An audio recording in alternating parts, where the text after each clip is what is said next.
আসলে একটা জিনিস অবাক লাগে। প্রায় সময় মনে হয় যে বাংলাদেশে কি পরামর্শদাতা কেউ নাই? প্রতিদিন আমার পোস্টে বলি যে শুভাকাঙ্ক্ষীদের পরামর্শ চাচ্ছি। আসলে যখন আমি ফিডব্যাক গুলা দেখি, কমেন্ট গুলো দেখি, তখন তো মনে হয় হয়তো বাংলাদেশে আমার কোনো শুভাকাঙ্ক্ষী নাই। আর নয়তো বাংলাদেশের মানুষ পরামর্শ দিতেই জানে না। অবাক লাগে তখনই যখন আপনি কোনো একটা সমস্যা, আপনি ভালো আছেন, আরেকজনের নিজের ব্যক্তি সমস্যা আছে, সেই আপনাকে হাজারটা পরামর্শ দিতে থাকবে।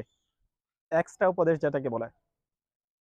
আবার আপনি যদি সমস্যায় পড়েন, তখন দেখবেন যে পৃথিবীতে মনে হয় যেন যত উকিল সব বাংলাদেশেই আছে।